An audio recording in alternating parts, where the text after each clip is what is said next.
अस्सलामुअलैकुम वीवर्स, कैसे हैं आप सब लोग। उम्मीद है सभी खैर खैरियत से होंगे। तो चलिए बात करते हैं आज की वीडियो की। आज की इस वीडियो में हम आपको बताने वाले हैं लाइनिंग कुर्ती की कटिंग। आज हम आपको बताने वाले हैं कैसे हम अस्तर वाली कुर्ती को बिना किसी झोल के कटिंग करें। मेरी ये कुर्ती जिसका फैब्रिक है प्योर क्रेप और इसको हम दामन पाइपिंग के साथ रेडी करेंगे। दामन के लिए हमने शिमर फैब्रिक लिया हुआ है जिसमें हम इसकी पाइपिंग निकालेंगे और ये शिमर की पाइपिंग बहुत ही कंट्रास्ट में जो होती है बहुत ही प्यारी और बहुत ही अच्छे से निकल कर आती है। तो इस तरह से हमें अपने फैब्रिक को बिछा लेना है 4 फोल्ड के साथ। इसमें हमें अपने फैब्रिक को अच्छे से प्रेस करके और इसकी क्रीज़ को जो बनाकर हमें इसे बिछा लेना है। और फिर हमें अपना सबसे पहले जो हमारा शोल्डर होगा उसकी हमें नाप लगानी है। तो हमारा जो शोल्डर है वो है 7 इंच, तो हमने अपना ये निशान 7 इंच पर लगा लिया है। और फिर बात करते हैं हम अपने आर्म होल की। तो मेरा आर्म होल है 8.5 पर, तो मैंने अपना 8.5 पर आर्म होल का निशान लगा लिया है। आपका जो भी आप अपने सूट से मेज़र कर आप लगा लेना। और फिर ये यहाँ पर हम अपने बस्ट यानी कि चेस्ट का साइज़ लगा रहे हैं। जो भी है आप अपना लगा लीजिएगा। मेरा जो है वो मेरा 10 है, तो मैंने 10 पे लगा लिया है। उसके बाद इन दोनों निशानों के बीच में इस तरह से गोलाई कर लेनी है। ये हमारे आर्म होल की गोलाई है।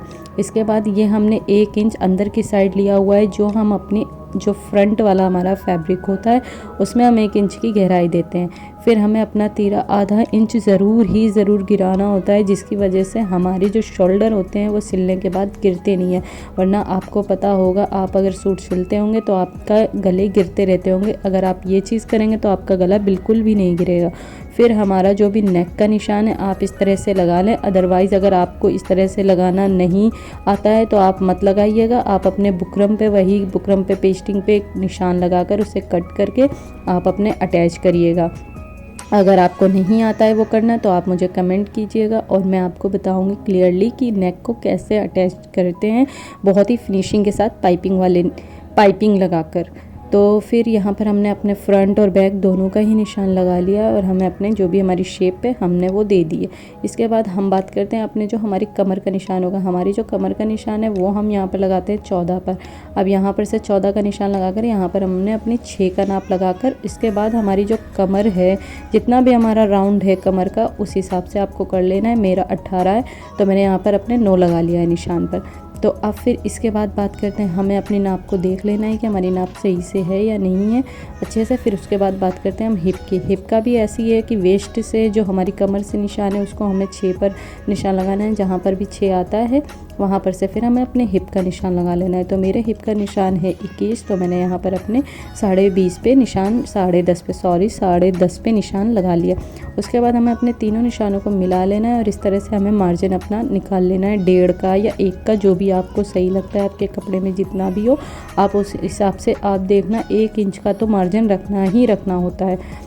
इसके बाद हम अपने दामन का निशान लगा रहे हैं। तो यहाँ पर हमने अपने दामन को 22 रखा हुआ है रेडी, तो हम यहाँ पर 11 निशान लगाएंगे। अब इन दोनों निशानों को हिप के निशान और दामन के निशान को दोनों को इस तरह से, अगर आपके पास स्केल है तो आप स्केल से लगा लीजिएगा। अदरवाइज़ अगर आपके पास इंची टेप तो होगा ही तो आप इंची टेप को बिछाकर इस तरह से आप अपना लगा लीजिएगा। आप इसके बाद हमें फिर अपनी जो मेज़रमेंट है जो आगे का मार्जिन है उसको भी जो भी हमारे निशान के हिसाब से पड़ रहा है उसी को ही निशान लगा लेना है। 1 इंच 1.5 इंच मैंने आपको बताया है उसी हिसाब से लगा लेना है आपको। फिर इसके बाद जो हमारा फैब्रिक है उससे जो हमारा मेन फैब्रिक है उस पर रख कर कटिंग करनी। ऐसे कटिंग नहीं करनी, उस पर ही रख कर कटिंग करना, उस पर भी प्रेस करके अच्छे से क्रीज बनाकर। तो अब यहाँ पर हम बात करते हैं अपनी स्लीव्स की कटिंग की। तो हमें सबसे पहले अपनी लेंथ का नाप ले लेना है। हमने अपने यहाँ पर लेंथ ले लिया है। अब ये हमारी जो विड्थ होगी, जो हमारे आर्म होल का जो हमारी गोलाई होगी वो हमने देख लिया। उसके बाद जो हमारा आर्म होल की गुलाई होती है उसके इधर साइड से हमें 4 इंच पे निशान लगाना होता है, ताकि हमारी जो स्लीव्स हैं वो अच्छे से फिट हो जाएं और कोई भी किसी भी तरह का झोल ना आए उसमें। तो इस तरह से हमें फिर इस निशान को और उस निशान को दोनों को इस तरह से गुलाई दे देनी होती है इसमें। और फिर हमें अपना जो बॉटम साइज होता है उसको, हमारा जो भी है, मेरा 5 है, आपका जो भी हो आप उस हिसाब से लगा लीजिएगा। और यहाँ पर जो एल्बो होती है वहाँ पर आप उसे ज़रूर नाप लीजिएगा, उसी हिसाब से यहाँ पर आप अपनी निशान लगाइएगा और फिर इन तीनों निशानों को एक दूसरे से मिला दीजिएगा। उसके बाद हमें फिर अपना इसमें भी मार्जिन 1 इंच का लेना होता है। आप 1 इंच 1.5 इंच जो भी आपको सही लगे आपके फैब्रिक के हिसाब से, जितना आपका बचा हुआ हो आप ले लीजिएगा, ज़्यादा मत लीजिएगा क्योंकि उसमें फिर दिक्कत आती है सिलाई के बाद। तो हमने ये ले लिया और फिर हमारी ये जो सूट है वो बनकर इस तरह से कुछ तैयार हुआ है। अगर आपको स्टिचिंग का भी वीडियो चाहिए तो आप मुझे कमेंट ज़रूर कीजिएगा, तो मैं आपके लिए बहुत जल्द स्टिचिंग का भी वीडियो लेकर आऊँगी कि मैंने किस तरह से इस सूट को सिला है। और अगर आपको मेरा वीडियो पसंद आया, आपको जो भी मैंने बताया वो सब आपको समझ आया, तो प्लीज़ मेरे चैनल को सब्सक्राइब लाजमी कर दें, ताकि मैं इसी तरह की बहुत ही इन्फॉर्मेशन वाली आपके लिए वीडियो लाती रहूँ और इसी तरीके से आपको बारीकी से चीज़ें बताती रहूँ कि किस तरह से हम अपनी एक बहुत ही परफेक्ट सूट को किस तरह से रेडी करते हैं। तो ये सब मैं आपको बहुत ही डिटेल्स में बताने वाली हूँ। उसके लिए आपको मेरे चैनल को सब्सक्राइब ज़रूर करना होगा, तो प्लीज़ कर दीजिएगा। मिलते हैं अगले वीडियो में, तब तक के लिए अल्लाह हाफिज़, बाय बाय, टेक केयर।